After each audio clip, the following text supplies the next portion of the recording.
So hey everybody, what's up? How you doing this week? This is episode about the original Xbox because I don't put weeks in this for these No. ones.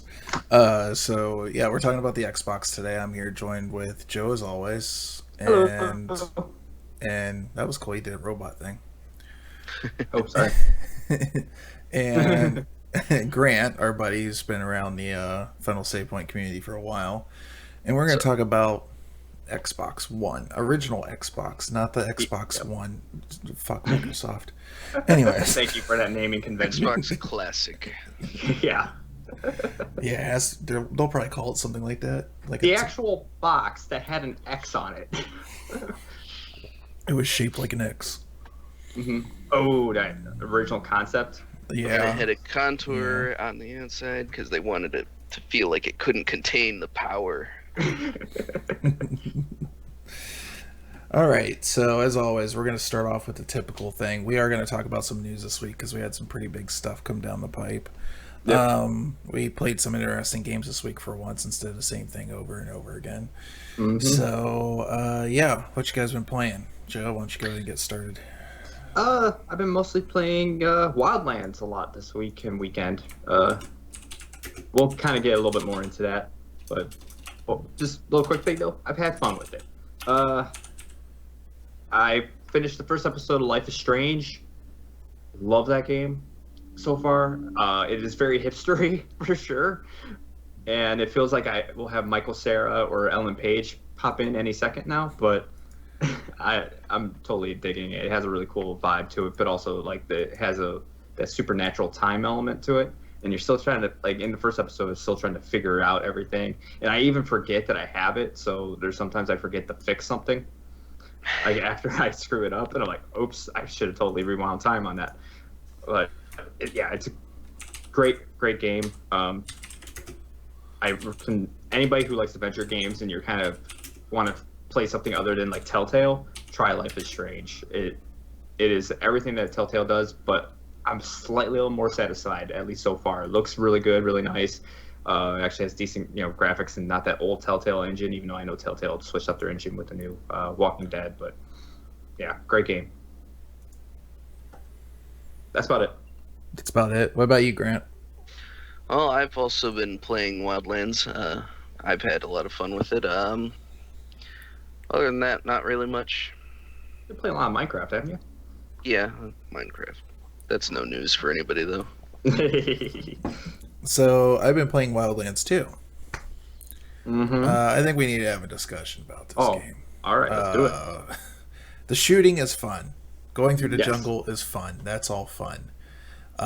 It feels very much like during the development of this game, console came first, PC was not even really very much thought. The reason I say that, driving in that game, first of all, is terrible. I don't know what it is with Ubisoft. They cannot do driving.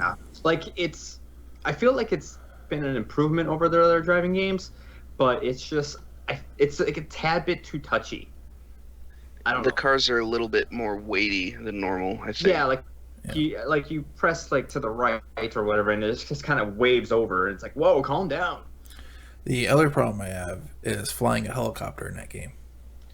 Mm-hmm. Mouse and keyboard control is terrible for Not helicopter very flying good. in that game.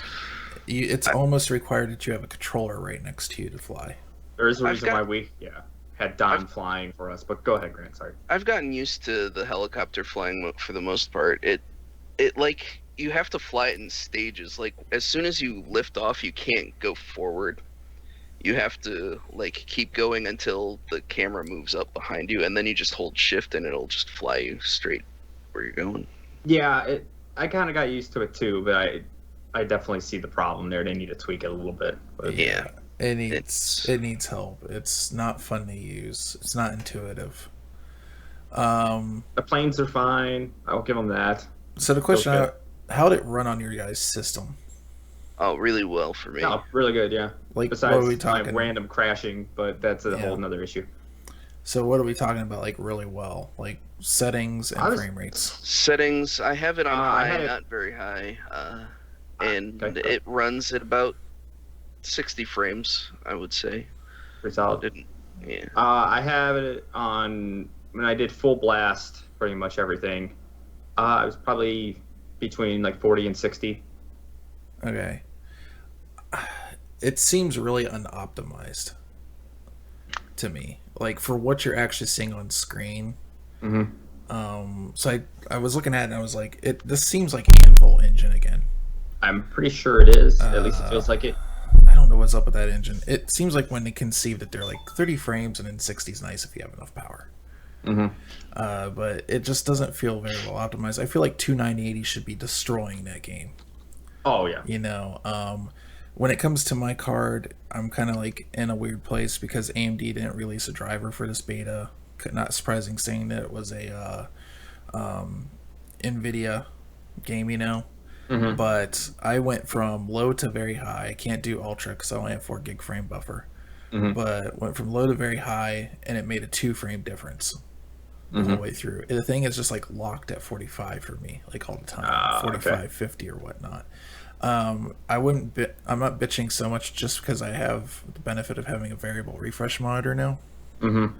But I will tell you that there's something fishy about that game right now in the state that it's in with some of the weird controls and stuff. I would not recommend it. I'd recommend it for half off. Like, yeah, I would say like a $30 game. It's fantastic, but getting more than that, then it starts being a problem. Yeah, I don't know.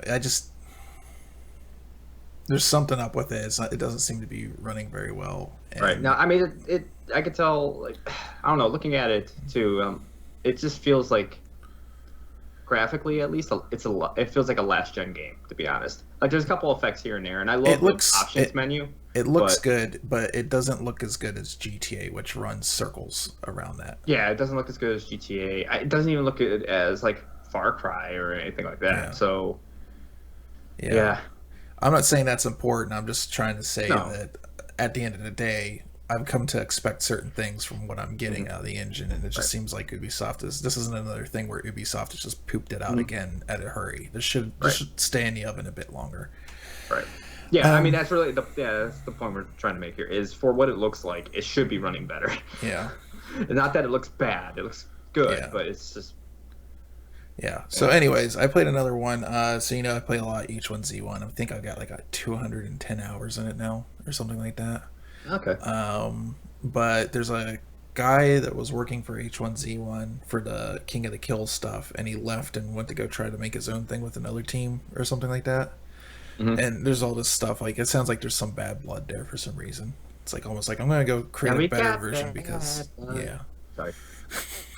So, anyways, he went and created a new one called Battlegrounds, and I played it this weekend. And it's supposed to be in beta, so they're supposed to do a single player beta this weekend, doubles next weekend. And man, that is not a beta if I've ever seen. That thing is barely alpha. It is broke as hell. Like when you're playing it, you can see how like it looks better. Like it kind of looks like similar. I think it's Unreal 4 because it looks very similar to Ark in a lot of ways. Okay.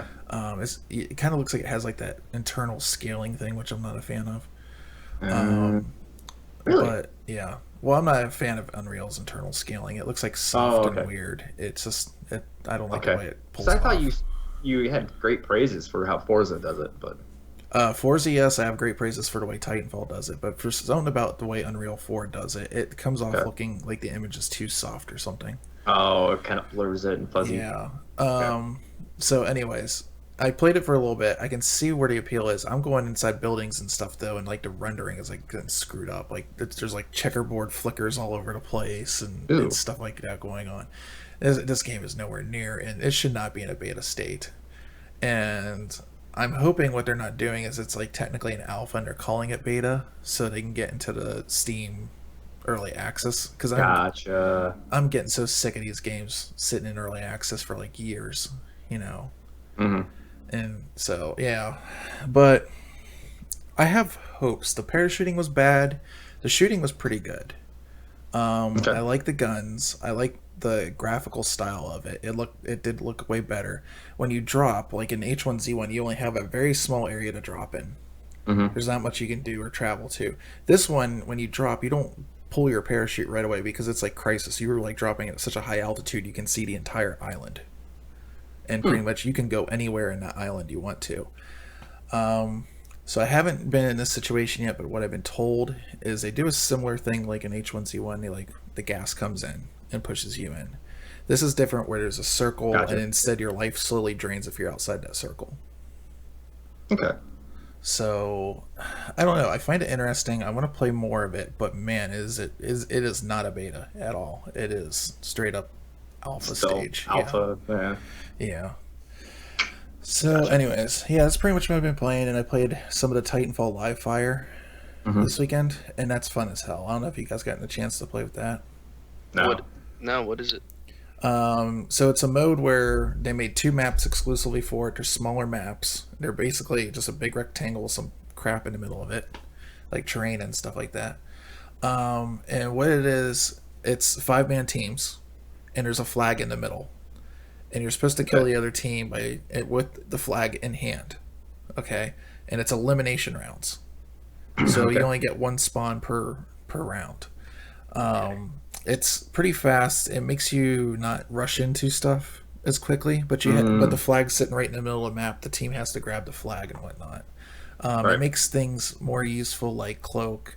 It makes things like smoke grenades with the threat sight on there more useful than it would have been in regular play. Excuse me.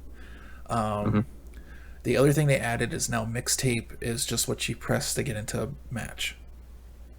So you can go in there and you can say, I want to play this mode, this mode, this mode. But now on PC where it was attrition all the time, I was playing last night like really late when it's like there's nobody playing, and I was getting into matches like Amped Hardpoint, Nice. Bounty and stuff like that. It seems like it takes it longer to search for a map than it would be if you just went straight like attrition or something like that. Right. But it will pull you into like other game modes and stuff if you want to. Interesting. Cool. They did some graphical updates to it. FOV used to have a max of 90, now it's 110. Sweet. They had that scaling that they introduced last time, where if you start hitting below 60, the internal resolution will scale down.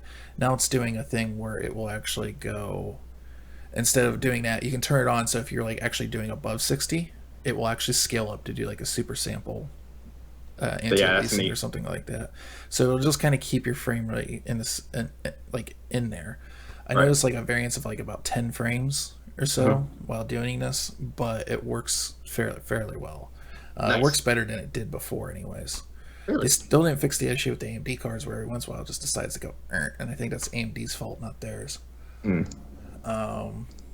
But other than that, I played it. I had a lot of fun. I think the new mode is really good, and I was just playing it because double XP, and I'm a whore. So Right. yeah. So anyways, yeah, that's that. Let's see, news items. I didn't have any articles or anything prepared, guys. I just want to talk about it. The Ryzen chip came out last week. Yep. So pretty good results out of the thing so far from what we've seen. Yeah, it sounds ridiculously good. Like I'm almost worried this is too good to be true, but Might be. We don't know until the reviews hit, right? Yeah, we don't know But we're definitely at a point now where I would say if you're looking for hardware, it's worth the wait a week, you know. Unless your hardware blows up and you don't have a choice. right.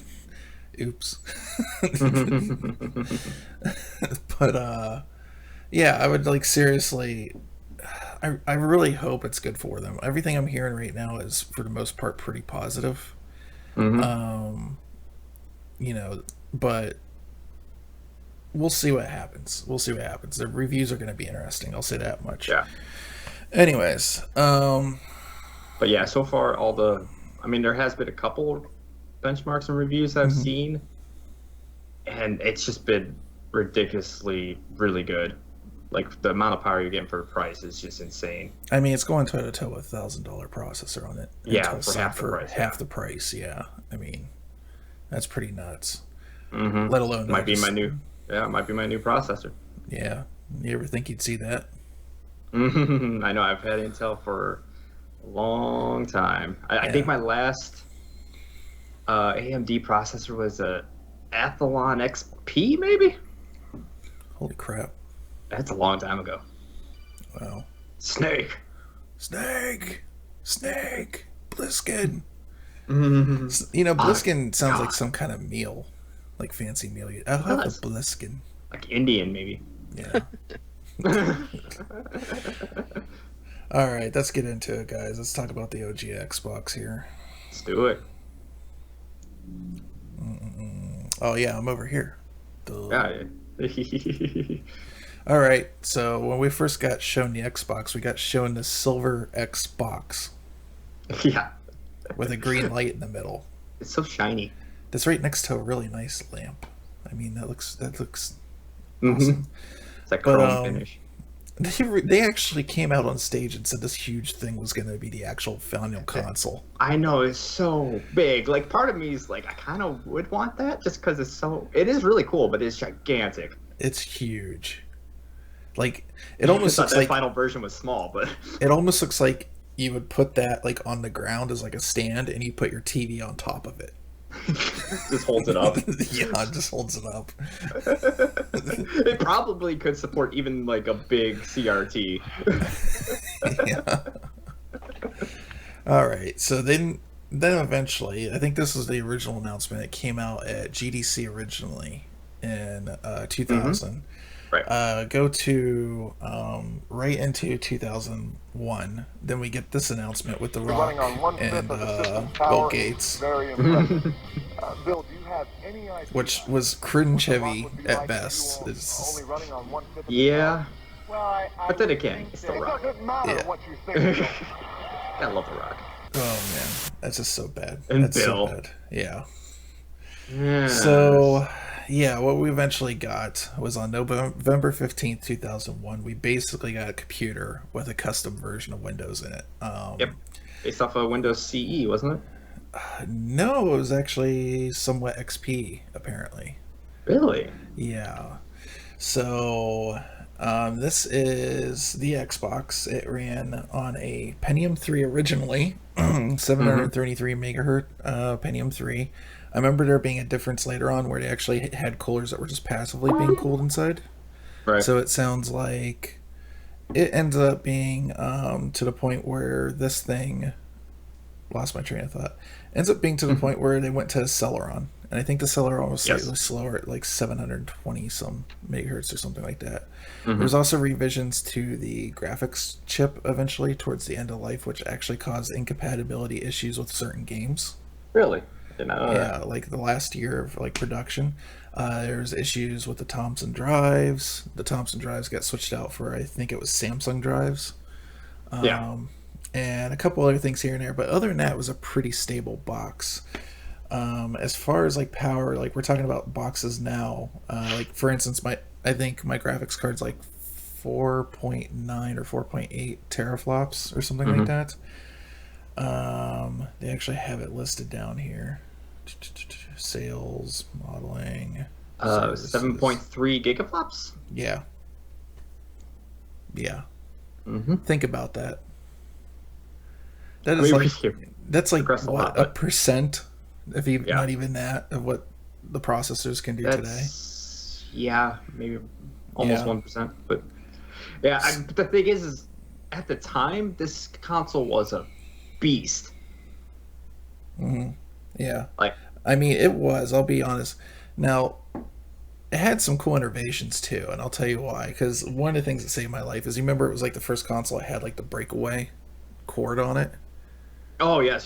Dude, living in barracks, I can't tell you how many times that kept from that stupid thing being knocked off the. Because there's always people just going by Right. back and Well, forth. one when you across. have like a 20-foot long cable. Yeah, They that was put- another. I will call that a feature. It had a fucking cable it could reach to the couch. no, it was awesome. No, I remember when we got it at my one friend's house or whatever. He had like these halfway downstairs or wherever to go down in the basement or whatever, and he had it like up in the living room. I'm like, let's just test this out, dude. I was playing downstairs, like playing on the Xbox because this cable was so long. I mean, look at that thing in the picture. It's literally a computer. It's got a full-on drive with Yeah, a that's- IDE ribbon cable and Yep. a 8 gig drive in there. Mm-hmm. All right, so other specs that use DDR 64 Yeah. megs of DDR.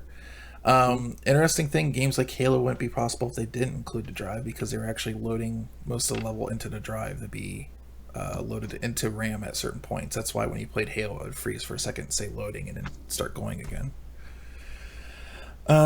When they came out with this, they were smart at least and bought some studios. They bought Bungie. Mm-hmm. They ended up buying Rare Studios and whatnot. And then a year later, we ended up getting the Xbox Live service, which is very rudimentary, but it did offer voice chat and online play. And I think I only paid for the first year like 12 something, if I recall right. So, yeah, pretty cool system. I miss the Duke. The Duke was the best controller ever made. It was. I love the Duke. I just love it had good weight to it. It was big, good spacing for the hands. Whoever, like my hands never got cramped. I could play that for endless hours and just keep going. I know Grant hated the Duke. I hated the Duke. It was too big. My hands always got cramped using that thing. I hated Really? the Xbox until the Dude. better controller came out. And you notice how the Duke has literally got design cues from the Sidewinder controllers from PC. Oh, it is very sidewindery. Yeah. I never thought about that until now. Yeah. And in this D-pad, strangely, it was like a wavy D-pad. It was better You could than roll. yeah, it was like better than any D-pad for like the longest time, in my opinion. I love that thing. Mm-hmm. No, it's great. And then you had the wow, we can get really high resolution. Okay. Mm-hmm. Yeah. So I mean, what did you like about the S controller, Grant? I just like the size, you know. Just like the size a it lot was better? smaller, yeah. I mean, I don't know. I thought the button, like the start, did they have the start and the select button like off to the side a little bit? Yeah. And they moved the black and white buttons down, which I wasn't the biggest fan of. But I mean, for the Duke, it just felt like I was holding a football all the time. I'm okay with that. I wasn't. I don't like sports. It was very discomforting. It has like these like grips on it, and I just So But no, I mean, the S controller, I mean, it's a good controller. I like the Duke better. I like the Duke better too, and I like this. I felt like the stick feedback even on the Duke was different, like the resistance and stuff like that was Oh different. yeah, I like the from little S. dimples on it too. I don't know. Yeah, like yeah, it had some cooler designs, but a nice thing to note is on the original S controller is the first time we actually hear the S nomenclature. Yeah. And What is with them? Nah. Yeah, but I just looking at this, I was like, oh yeah, it goes back that far. I mean, looking at their controller, you could totally see influence though from the Dreamcast. I know the Dreamcast was like almost in a way a weird predecessor to the Xbox. Yeah. So before this, they actually had a deal with Sega. They had Windows CE on there, and the whole reason for the Xbox exists, the whole reason Windows CE was on there is they wanted to push DirectX development. Right. And that's where the X comes from. It's the DirectX box. So even on the they had like I only think like 1 or 2 games on Dreamcast that actually used DirectX, and people just didn't use it because it wasn't performant on that system like OpenCL or OpenGL was. Right, yeah, it didn't perform. Yeah. Well. I don't even know what those games were for sure. I can't remember. Yeah, I looked it up a while ago. I remember reading it, and it just seemed like the performance was really bad. But yeah, there we go. There's the Xbox. So let's just get into discussion. What was your guys' experience with the Xbox? Mine Go ahead, Grant. Mine was really short-lived, actually. I got it right at the end of its life, and it then it died on me. It's very. I mean, how long did you have it before yours died? When did Halo 2 come out? Ooh, that is a great question. When 2004. 4? Okay. When did the 360 come out? 2006. 2005. At the end. 5. Yeah. All right. So I had it about a year and a half, I think. Wow. But you played. I mean, for a year and a half, you played a lot of games on there. Yeah. Borrowed a lot of games from people. Didn't really own more than 5 or 6 of them. But, like, I know you played a lot of like the Hitman games, of course, Halo. Yep. Okay, so I mean, with the Hitman games and everything, wow, what made you like get some of those games on the Xbox? Well, cause I got the Xbox, so I could play Halo 2, and I'm like, well, I should get some games on here, so I did. I mean, was Halo 2 your favorite game on there? I'm gonna say Conker's Live and Reloaded. Conkers. Why Conkers? Just it was really pretty, just for an N64 game. Oh, it's a great remake. Like that game, I feel had a lot of features. Like the fur and everything they were able to pull off on that system was insane. It was really pretty. I mean that console, I always feel like hardware wise, like it was pushing stuff that we really wasn't really a regular thing on the GameCube or the PS2 at all. Like they had like bump mapping and like a lot of alpha blending and stuff that wasn't quite as featured. Yeah, I know you like your bump mapping. That was a thing. I mean, I do. I love bump mapping. That is kind of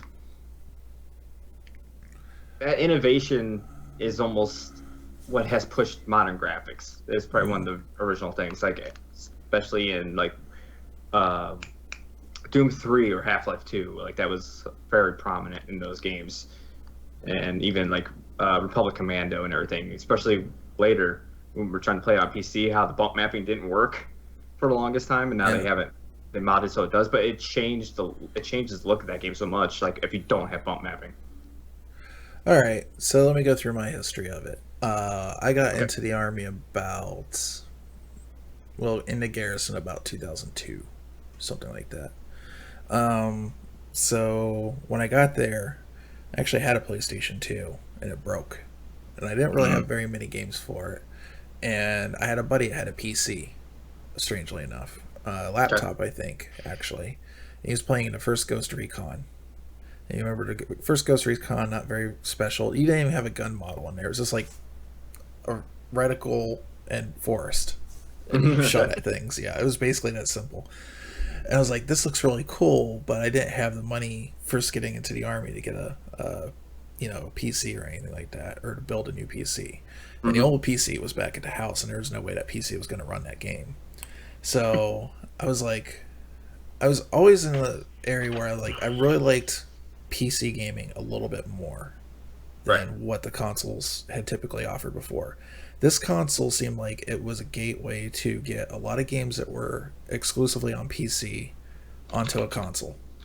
And Ghost Recon was one of those games. And so when I saw that Ghost Recon had come out for the Xbox, and then I had a friend tell me about this other weird game called Halo, and I was like, yeah, sure, I'll check that out. And then I got Project Gotham Racing and stuff like that. Right. And so then I got very addicted to the Xbox.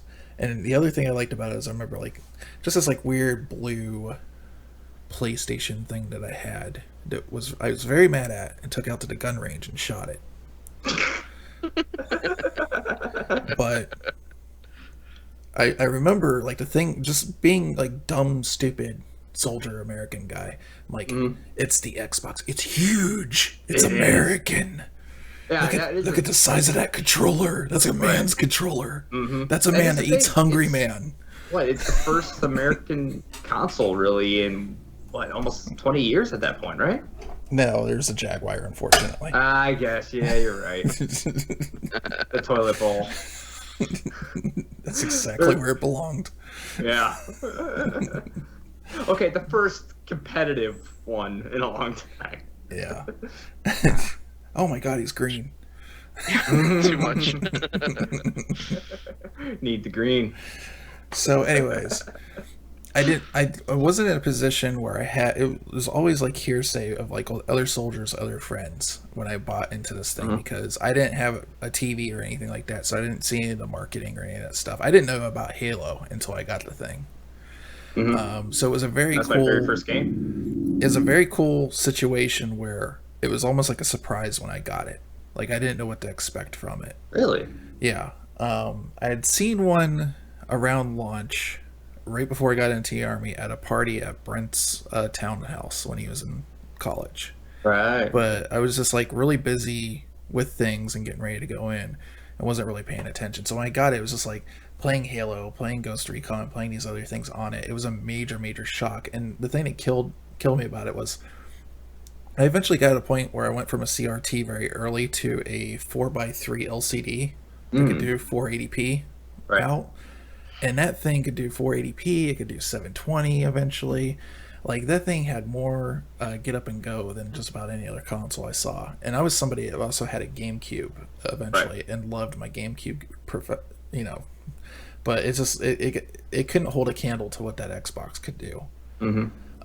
There's even instances where there were games like later on, like GTA, when those came out, where those versions were technically better than the PC version because they had done special effects and they remodeled some stuff. Yeah. So that system, and I never understood why it went away as quick as it did. Yeah, I don't know. Like, from what my doing the research, it was for some reason after Halo 2, like that was like the last hurrah. Like everything started not selling as well after that point, and also probably part of the manufacturing too was having issues. But that thing was so PC liked. I remember having problems with it in Iraq when I took it over there, like sand getting into the drives and stuff. Being able to open it up like a PC, pull IDE cable, get a replacement drive, and slapping it in there. Yeah, it was very PC. For sure. It was just like, okay, fixed. So I don't know. What's like probably your guys' like favorite game to play on that thing? Like, what's your favorite memory of it? Actually, I don't know. Maybe me and Grant might have somewhat the same favorite memories. So, one of the things I loved doing with it was LAN parties. I loved having LAN parties because it had the actual like LAN connection, the system link feature that you could do, where you could hook it into hubs or hook it into one another's Xboxes. And for certain games like Halo, I think Crimson Skies worked that way. Like most of the Microsoft in-house games had system link capabilities, so you could have everybody on different screens, and like I remember having like 16 people in my living room, cramped as hell in there with all these TVs, two people to a TV, and just going at it in Halo and creating some crazy games. Like I remember like we created zombies or whatever before they actually made it a feature in 3 and stuff, and like there was always that one person who didn't want to follow the damn rules, and you start throwing shit across the room. We just had so much fun with that. I mean, original Halo had it, of course, as well, but I think Halo 2 was probably the one we played more of with Grant and me. Actually, I think Grant was better at Halo 2 than he was Halo 3, personally. I mean, you were good at Halo 3, but for some reason, like I got a lot better with 3. I would always get my ass kicked in Halo 2. Where I can never be on top. I was always number 2, no matter what. Just number 2. Well, constantly. Who was always number 1? It was either, I would say Rick, because Rick played it a lot. Rick or Don. Yeah, Don was good too at it. But go ahead. So for me, I had a similar experience. So when I was in the Army and we got deployed to Iraq, I actually packed that thing in my ruck, which is a feat because that Xbox is not small. No. So I took it all the way over there, and I had like, you guys remember they had like a little, I think it was Antec, had like a little LCD screen that you could put on top of it and flip it up. Yes. I do remember the old LCD screens. Yeah, so I had one of those on there. So it was like almost like a laptop Xbox at that point. And like we're talking about like when I deployed, there was like nothing there. Like for like the first month, we had to start a Humvee, plug it into an inverter to play the damn games off of it. So we're all crowding around and everybody's playing, and it became such like a stress relief that my like little Xbox there playing like Dead Alive 3 and stuff like that, and Halo, like with people like co-op and stuff like that. That it got to the point where when we got Atheist and stuff over there, because it's an American made product, or at least an American company product, I should say. Right. It's very easy, because like Microsoft had worked with Atheist before, so they were starting to get Xboxes in. Nice. And so they were shitting them over there. So everybody started buying Xboxes. I remember like when my first Xbox got to the point that the sand just got to it too much and it couldn't work anymore, I got a second one over there, and for some reason, out of all the things that they could ship over to the Middle East, they shipped the Grab by the Goalies bundled one. So that's how I got to play Grab by the Goalies. This in the middle of Iraq, and I got a bunch of like really burly soldiers. What the hell kids game are you playing? I'm like, it's really good. Leave me alone. That was a rare one, wasn't it? Yeah. So eventually then it got to a point where we're like, okay, we're going to like Baghdad and stuff. I bought a 13-inch TV. I was over there, a little 13-inch like DVD. And then like all these other guys started buying it. So like every Sunday night we would all get into the DFAC tent, which had these huge like 25-inch screens because they would play like satellite TV and stuff while we were in there eating and whatnot. Right. And we had a Switch because we did have like network stuff over there, and we networked 4 Xboxes together and did full 16-player Halo while we were deployed. Nice. And it got to the point where people were interested, and then the commanders were like, why the hell are they wasting their time on those damn video games? They should be serious about it. And the chaplain's like, I'll go check it out and talk to them. And he goes over there, and it's like, he sees it's like a stress reliever for everybody, and then he starts getting into it. We're talking about the chaplain. So chaplain is now playing Halo, and it's really irritating when you get killed in Halo by a guy called Chappie. Oh man, the thing is that that game was so versatile to the point. Of course, we have Red versus Blue because of it. Because you could just point and click. I mean, like just put the first person view in there and just kind of go around and like you could. I mean, because like when you move the joystick or whatever a little bit, like it would kind of give a little bit of movement. To Oh, the in the characters. first one, if you pressed up on the D-pad, their head would move. Yeah, I don't know why exactly. they did that, but It's was such there. a weird little thing, but I mean, I remember just it's so stupid, but I have a weird fond memory of in the original Halo, just going through and being able to turn on the flashlight by hitting the white button. Yeah. Just made me stupidly happy. Was the black button just off? I think so. Or was it melee? No, because I think B was B melee. was melee. Okay. Yeah, I can't remember. Like, the controls are slightly strange in that first one. The thing I remember I loved is in the first... It was having the rocket launcher, and the first Halo had no fall damage. Yeah, black was grenades. Yeah. That's right. Yeah, there was no fall damage. You could just jump for... Like, off of, like, a big cliff or something, go down for, like, miles, and just keep firing rockets at people. Because, yeah, I mean, Master Yeah. Chief proved that he could pretty much fall out of a spaceship and land on a planet and be fine. But in Halo 2, then they added fall damage if he fell 10 feet. Yeah, that's true. All right. It was so- the new suit, the old super. Yeah. It was just such a big deal to me because Marketing.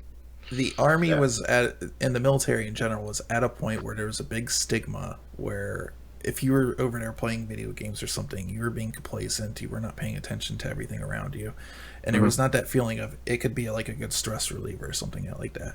And I think that stupid Xbox, because I brought that thing with me and so many people got hooked to it, by the time we got ready to leave, so we set up like a lot of the infrastructure and stuff there. So they Right. set up like tents for like, you know, the gym and stuff like that. They set up a tent where you could rent out GameCube games, Xbox games, and they actually brought TVs and stuff over for people to come over and play for like a couple hours that didn't have it and stuff like that. And I just remember like my commanders being like, the only reason we did this is because you brought that stupid Xbox there. And it proved to be like a major stress reliever for people that were there. The Eldorado Eldorado Halo on PC. I never heard of it. I'm not sure what. I know. Well, the Halo on PC was done by Gearbox. The original one, and it played really well. There was a couple added features and stuff to it, but Yeah, they had like they had a new gun in there. Yeah, there was a like, new- yellow shit. yeah, there was it was like a bazooka type thing, but it was an alien one. Hmm. And yeah, I mean they upgraded graphics and stuff a little bit and stuff too, but The fuel it rod. didn't look anywhere near as good as Halo 3. But yeah, the fuel rod cannon. That's right. Yeah. That's what it was. See, this is why we have Grant is like this weird knowledge like that he just stores in his head like from these games, like just pops them in. He probably just used Google. No, I didn't. No, I you just remember. remembered fuel rod cannon. I was looking up Eldorado though, but Russian emulator. Okay. Ah, okay, that's weird. Yeah. But- So it was a weird situation. I did have a PC when I got back from deployment and stuff, but it was a weird situation where I was actually playing like mostly my Xbox still when I got back. There was a few rare instances where I preferred to play Doom on PC. It was just a better Oh, yeah. version of Doom and stuff like that. But for the most part, like even stuff like I even played like Half-Life 2 on Xbox Really? before I played it on PC. Yeah. Ah. Those games, I mean, look pretty good. The Xbox was it was the go-to system for PC-centered games to port over just because it was so similar. And what they were able to push out was amazing. Also, the one thing, though, that Doom did have was the co-op mode Mm-hmm. Yeah, on the that's true. Xbox. So, like, I remember my one friend got it on Xbox, however, and we actually played through, the co-op mode, too. Like, it didn't play as well, didn't look quite as good, but it basically looked like Doom on, like, lowish medium settings. You're talking Yeah. about Doom 3, right? Doom 3, yes. Yeah. I did not know that had co-op. That's kind of cool. On the Xbox, it did, yes. Yeah. There's also a special edition of Doom 3 that had, I think it was both Doom 1 and 2 that worked on Xbox. Oh, really? Yeah, it was on a second disc with like a bunch of video features and stuff like that. That's cool. Yeah. Yeah. I mean, one thing we're passing over to that was so good for now. Yes, technically Dreamcast had the online, but Xbox Live. Now, granted, I still never liked having to pay for it, but it was at the time it was definitely for sure the most stable internet. At the time, it was offering something new that wasn't even on PC because you remember voice chat was very rare yes. back then. And the voice quality on the Xbox at the time was far better than what the PC was doing.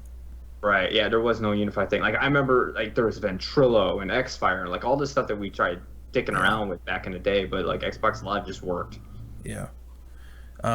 They also had the original Xbox had the first instance of arcade, even before the 360 came out. They'd release some stuff out through that, like Pac-Man and whatnot. I remember. Oh, right. Yeah. The other thing I remember, some games like Splinter Cell had like free DLC. I think also like Ninja Gaiden had free DLC through Live, and it was like usually like stuff like challenge levels or something like light like that. But Right. yeah, it was like the first instance I saw like actual DLC on the console. It's neat. Well, it's because it came standard with a hard drive, and I never heard of anybody using up all the space on the hard drive, even though it was only 8 gigs of space. It just never ran out. Like I remember saving so much stuff. I mean, I even had like albums, and that was something cool too. You could like upload music to it, and there was even some games where you could play it through the radio. I know, Actually, like from Grand Theft. what I remember is like all the games that would like there was a so there's like some kind of weird restriction going to 360 where not everything supported it, but I think most things supported it on Xbox One. If I I mean, on remember the right. OG.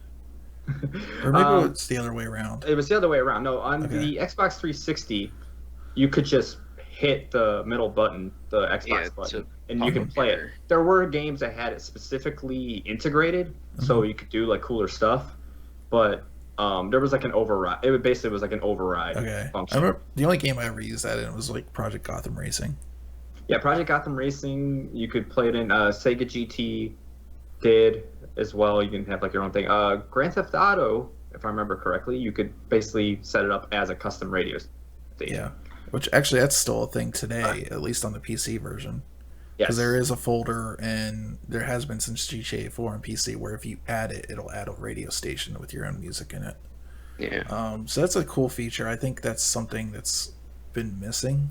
Yeah, I agree. Especially now, because everything has to have hard drives, and I mean, 500 gigs, a terabyte hard drives is a lot of space. Yeah. So to do that, it wouldn't. I mean, songs don't take up that much space, so it'd be kind of cool. Yeah. But yeah. So what notable games came out on it? I mean, of course, the Halo games. I loved Crimson Skies. I thought, and for people who don't know, if you can go back and play this game, Crimson Skies is like a arcadey flight sim. That it takes place in an alternate, like 1930s, where it's like all like diesel punk, so everything's like running on like the basically big horsepower engines and all this stuff, and there's zeppelins everywhere, and the United States is fractured into all these smaller nations. But you play as a space pirate called Nathan Zachary. Sky Pirate. Yeah, Sky Pirate. There we go. Did I say space? You did. Yeah, sorry, but yeah, Sky Pirate. And he's so suave, and like he reminds me so much of actually Nathan Drake. To be honest, Nathan Drake feels like he's based off it. But like, look at the effects and stuff, like all the sun lighting and everything coming off the water, and like the reflections off the plane and everything. Like it's not real time, but there's some like reflections off there, and There's like some heat what it was- bloom coming off the thrusters and stuff Heat like that. Bloom, like I still floored by what they were able to do, like with that game. Also, yeah, the Xbox Live for it was really good. It was one of the first games to feature Xbox Live multiplayer, but it's so much fun. It's a quick game. Last I knew, multiplayer still worked for it, but at least on 360.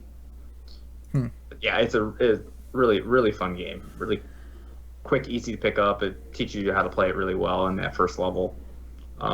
Really fun. I don't know, Grant. I know you have memories of that game. You like it? Yeah, it's a great game. So I'm going to share one of my favorite games I ever played on it. Okay. So let's go here. And so a lot of people don't know this, but the original Xbox actually had an arcade unit that was made. Sega used it in a lot of their games that came out later on, one of them being Outrun 2. So Outrun 2 was essentially the arcade perfect port on the Xbox. And I'm a person that loves the original Outrun. I love every Outrun game that comes out. Mm-hmm. I just like balls to the wall, going fast. And this actually had full on like Ferrari licensing again. You could play in different Ferraris. If you love drift racing games, it was stupid fun. I mean, it just looks like you're going like 1,000 miles there. It does. Yeah. And I love having like going through the different terrains and the transitions to it and all that.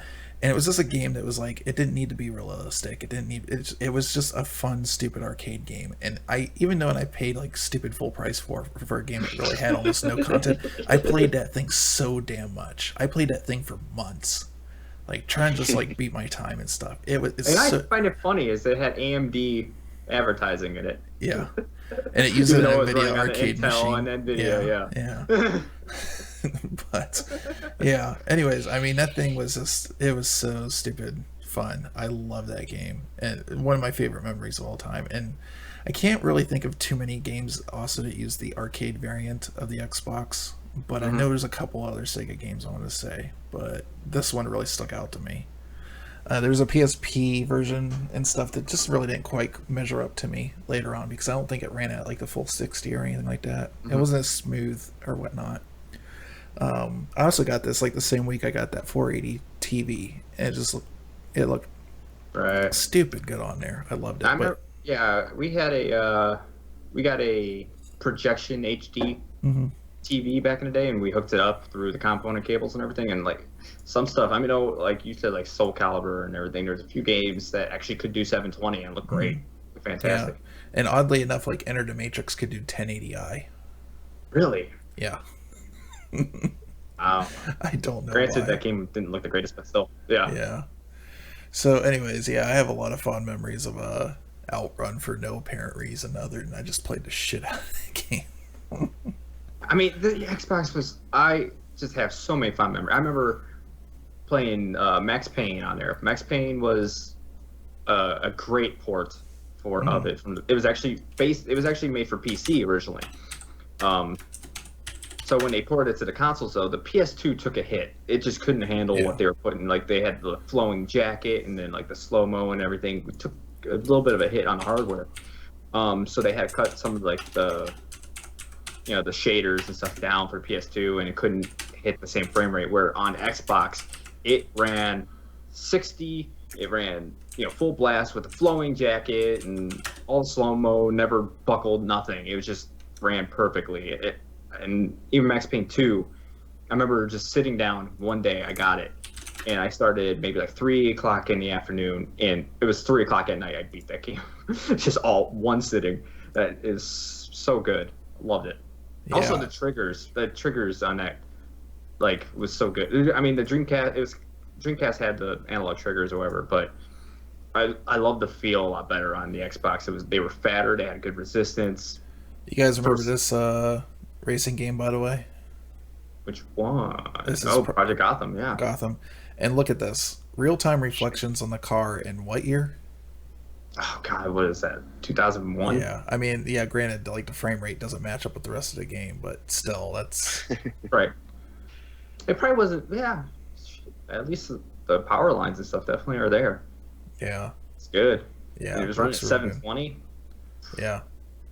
Stupid good. I love the way, and I remember like one thing that always stuck out about me on this game was when you were in cockpit mode. If you guys ever noticed, like when you're in a car and the sun hits and you get kind of like a reflection of things off the glass. Right. You would see that reflection. They actually made the reflection render in Project Gotham Racing. Nice. And I was like, what's Grand Theft Auto?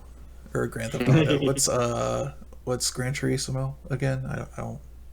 It's just like Yeah, Gran Turismo. I mean, Gran Turismo was a great game, but I almost feel like slowly Mhm. you can see in Project Gotham like certain things were getting a little bit better, but Gran Turismo was better I think at the time, but eventually like all the way up into like Forza, which was like its successor. Yeah. It's turned into a better game because I think they focused more in those games, like the graphics, making the cars that they had better feel better, where Gran Turismo was just throws cars, like 1,000 cars into the game. It's just ridiculous. Yeah.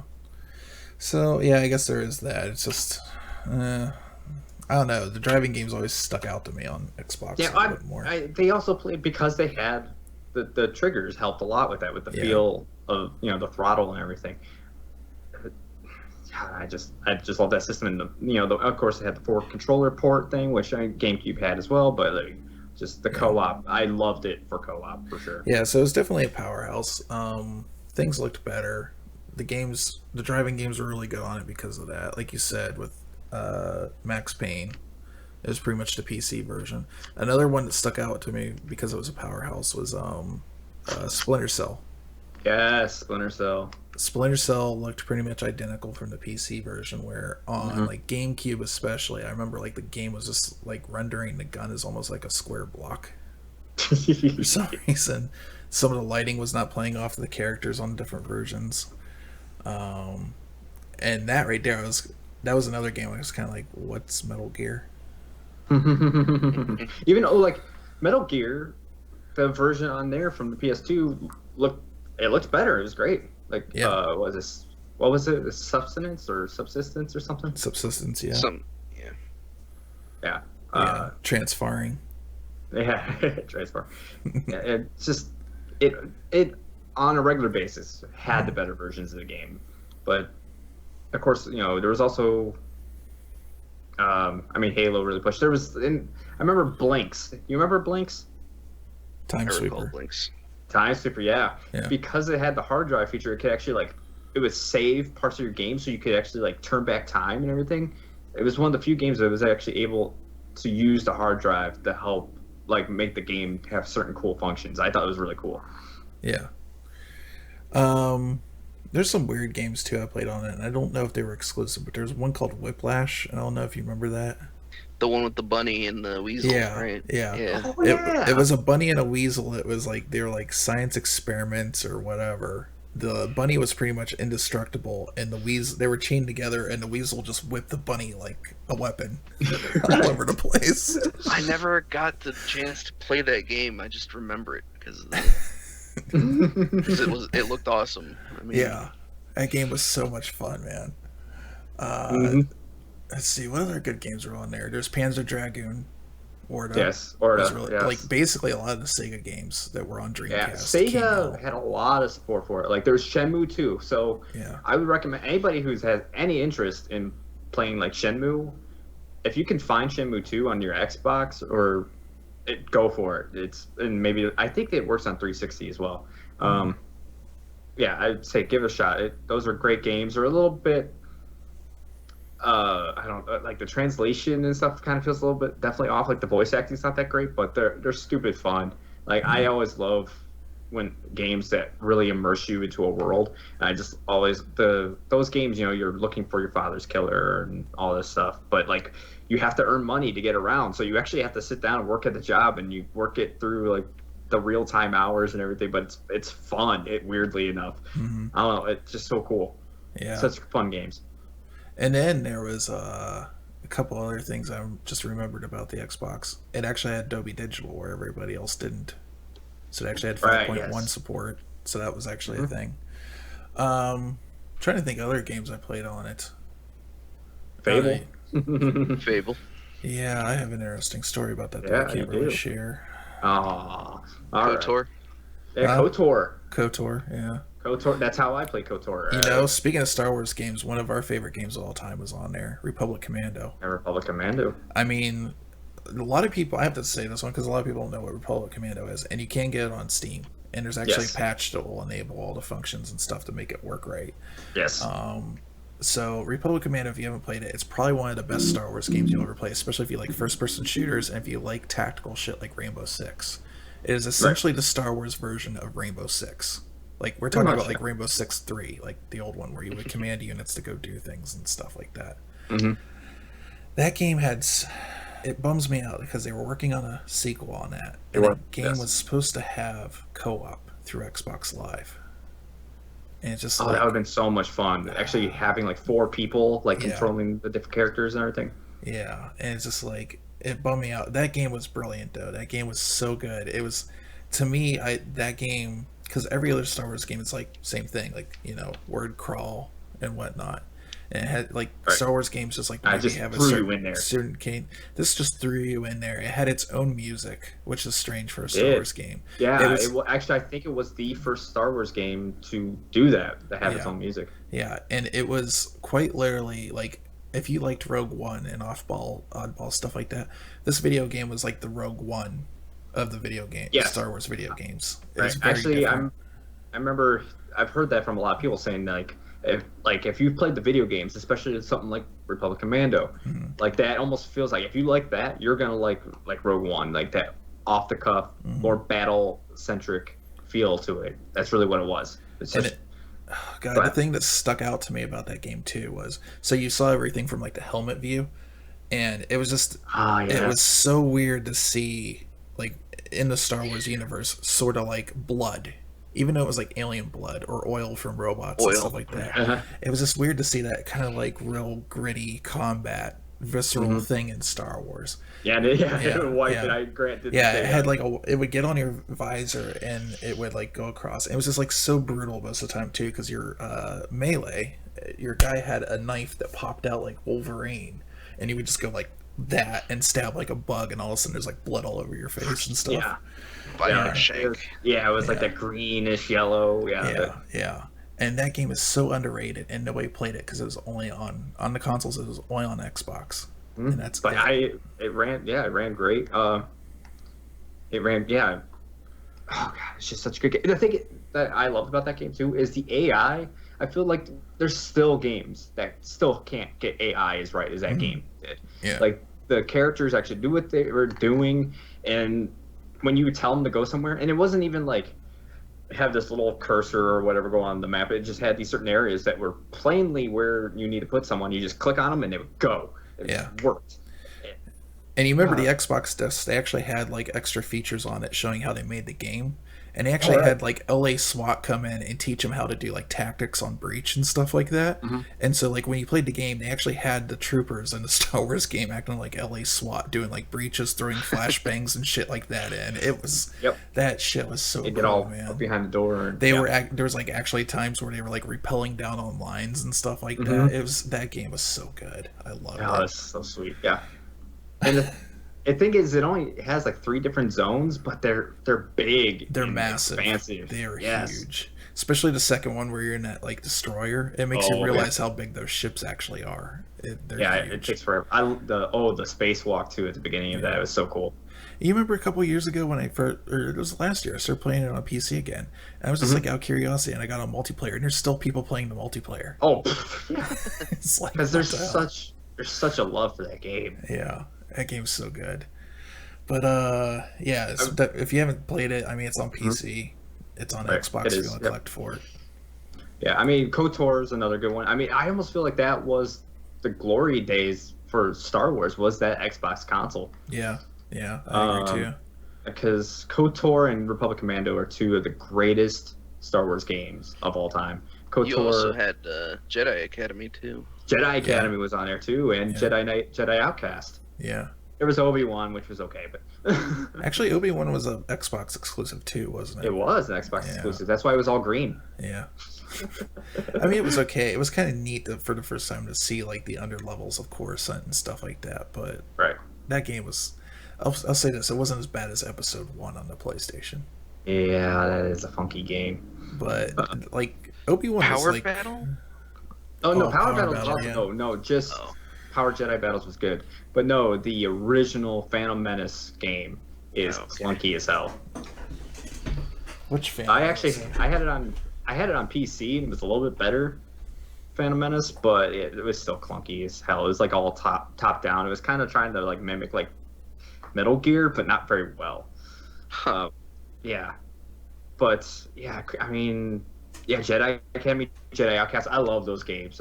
With of course Kyle Katarn, but also that you could chop off people's limbs Yes. with a lightsaber. It was so cool. And like, there's still a great community with that. There's tons of mods for it. There's the realistic mode. Like, if you just get touched by a lightsaber, done. And of course, yeah, Jedi Academy was really fun. But still, KOTOR is, I argue that it is the greatest Star Wars game of all time. KOTOR I 1. disagree. I just don't like RPGs like that, though. But you don't like RPGs. Yeah. Right? Where I loved it. I remember the first time I played through it, I put like 52 hours into it. I played, it was one of the few games I would say I played through again within the time frame of that console. I played it one more time, trying to be evil. The first time I was good. But I think I screwed up being evil in the second playthrough, but I think I cut it in like half. I did in like 24 hours. So it was only was it KOTOR 1 that was on Xbox, or 2 was on there too? Both of them. 2 was on there as 2 well. was Except also on my there. KOTOR 2 was bugged. Like, at least I would have had to restart, and it probably would have been fine. But I just didn't want to restart for some reason. It screwed up my save file or something when I was on Nar Shaddaa, and I couldn't play anymore. But no, I actually, when I replayed through KOTOR 2 later, still it is a great game. But I think there was a patch they eventually put out and fixed some of the problems. I mean, that was another thing too, is the Xbox was finally able to do patches. Yeah, that is a good thing. Yeah, I forgot. I remember getting Yavin 4 for the original Xbox, the original KOTOR, something they added. Yeah, that was weird to me because that was a weird experience in general because I just kind of went into it not knowing what I was doing. So when Xbox Live came out, I remember getting the kit. I think I said I got it for like 12 something. I can't remember. I think it was like a kit that had a year on, and it had a demo disc and it had a headset. And the original Xbox, when it came out, did not have the little tab for Xbox Live on it. It just had like settings, memory card, and something else I can't remember. Yeah, play game, movie maybe. Yeah, something like that. So when you stick the disc in, it would read it, and all of a sudden I started seeing this progress bar, and it's like, oh shit, don't turn it off, you'll break it. Because it was updating, and all of a sudden it had Xbox Live, and that was a weird experience starting that thing up, and all of a sudden having like either a game or something like initiate a patch to the console. Like that was bizarre. Like that was something I was not used to, because even at the time, like on PCs, like patching your PC or adding a driver or something like that was a much more involved process than it was now. Yeah. I mean, you had to go through, you had to wipe the driver, you had to bring it back. It was actually way more complicated now. There was nothing in there telling you, hey, you need to do this, click a button and it does it for you. It was not that simple. So to have something that would update a system like that and have it be that simple, where it's just like, okay, boom, progress bar, done. Reboot, done. You know, that was weird. So that was, Yeah, it was. but it did push in a weird way. I think PC even to become that simple to a certain extent. I'm sure because it was probably because there's a lot of guys from the Microsoft, and I'm sure in Microsoft they're like, hey, wow, look at what you were able to do with this console. Let's try and integrate a lot of that stuff into Windows, and they're still doing that. See it all the time, but like they're trying to integrate Xbox with the the modern one with Windows as well. So yeah, I totally agree. So yeah, I mean, God, do we have anything much else to add here? I mean, I could talk about this damn system forever because I put so much time into it. What was the last game you played on it? How about that? Outrun 2. Was it Outrun 2? No, I don't think so. I'm trying to remember. I want to say it was one of the last Splinter Cell games, Oh, okay. or at Probably least like Halo. Chaos Theory or something like that. Grant? Halo 2, probably. It's Halo 2. You think that was the last one? I mean, Or Crimson Skies. It's one of those two. One of those two? Yeah, I mean, well, it's just such great games. Maybe I remember- KOTOR, I don't know. Yeah, no, I mean, I can still remember playing Halo 2. Like, this isn't my last game, but I remember playing Halo 2 for the first time. It took like a half day at school because my friend picked it up. He actually took the whole day off. He got it. So I went over to his house and played it. And I just remember seeing through the game and playing it and just seeing, the like reflections and stuff off his armor, and like the lighting coming off and giving the little divots and everything, and just being like, wow, this is crazy good looking. But the last game I actually played for it on my original Xbox was Advent Rising. And I didn't have too many issues with it. I know a lot of people had some problems playing that game on that system, but it worked perfectly for me. I loved it to death. Such an underrated game. It is on PC. Normally you can find it pretty cheap, and it runs pretty good. I think they patched it and everything, so it runs pretty damn good. It used to be buggy, but freaking Tommy Tallarico's music. All the music in it is amazing. Yeah, Tommy, that is one of his finest soundtracks he ever did. Like, I'm right there with you on the too. Yeah, I'm right there with you on the game, but it's just I did play it on Xbox. That's the Oh, only you played it on difference. PC? I played it Yeah. on PC. Yeah. Yeah, no, it is a fantastically underrated game. The story is really good, really in depth. All the characters are well fleshed out. It was supposed to be Mass Effect before Mass Effect. Pretty much, yeah. Also, I I mean, did like that you could like do like flips and stuff while you're like shooting. Yeah, yeah. I mean, that game was essentially, going back and looking at it, there was supposed to be, it was like episodic almost. It was supposed to be. Yeah. That's what it was being set up to be. And there was even talk back then that your save file would carry over to the next Advent Rising game and stuff like that. That game was essentially doing what Mass Effect eventually did, or was supposed to do, but then it just didn't get popular and didn't carry on. Yeah, so. I think too. This might have been the thing with some of these games. They took a hit being only on Xbox because still the Xbox sold decently well. It's just going up against the powerhouse of the PS2, which is still possible. I think technically the DS overtook it, but I think as a home console that hooks up to your TV, PS2 is still the biggest selling console of all time. But it's such. Yeah, it was such a great game, such a great system. I loved it to death. Yeah. So I'm going to show something off here. And one thing I want to leave with is the Xbox was, in my opinion, killed off way before its time. Yeah, agreed. It had a lot of power to it, and I don't think the video is going to come out very good here because it's really kind of. Yeah. Okay. So anyways, nope. I didn't want to hit that. There we go. Oh, one stupid thing though. Yeah. That for you to play DVDs on it, you had to get the remote. Pissed me off, but they still got it, so it didn't matter. I was okay with it. And it was like $20. Yeah, it wasn't stupid expensive or anything. All right. So what we're looking at right now is the prototype version of Dead Space, even though it's hard to tell. That's right. Running on the original Xbox hardware. And guess what the difference between it and 360 was? Resolution. Yeah. That's it. That's the only difference. They could have pretty much run most of the next gen games on this thing, at least at standard definition. And me personally, I know it would have kneecapped the 360 sales if they would have done it a little bit, but I think it would have made a gesture to grow the Xbox brand because people were not on HD TV was such a new thing, and people were not on board with it. Huh? What? No, it was a brand new thing. HD TVs, very and rare. It was so expensive. People weren't buying into it. Most people had a 360 had tube TVs at the time, or something like that, because they just couldn't afford it. And this thing could have obviously powered most of the games the 360 could have at a lower resolution, which is basically standard TV. Some of them they did. Like there was Hitman Blood Money. Yeah. Ran on both and wasn't much of a difference. Far Cry was another one. There was games that carried over to the 360 were originally being developed for the original Xbox, like the what was it? Perfect Dark Zero was originally an Xbox game. So they could have had that system out for a few more years to kind of act like a nice buffer and whatnot. But here's a weird one: Heavenly Sword was originally being developed for the original Xbox, and then they took it over to PlayStation. Yeah. That's kind of weird how that works out, seeing that Halo is supposed to be on Mac. There was actually a Mac demo for it first, but that's because Bungie for some reason they developed their games on Mac of all things. They were one of the few developers, and then Microsoft bought them, and that ended that quickly. Yeah, so I don't know. Any final thoughts here? I'm just gonna leave it with I loved the Xbox.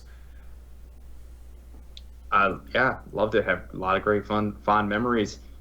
I love And green. part of my friendship with this guy is because of the Xbox. Oh, so you guys start talking shit to each other through live, huh? Oh No. mostly Living room, our man. own living rooms, man. Just bring over your Xbox. Let's play some Halo. Yeah. So I'm just gonna say, thank God that the Xbox did not have any terrible like faults or red rings or anything like that. That would have been just bad. So.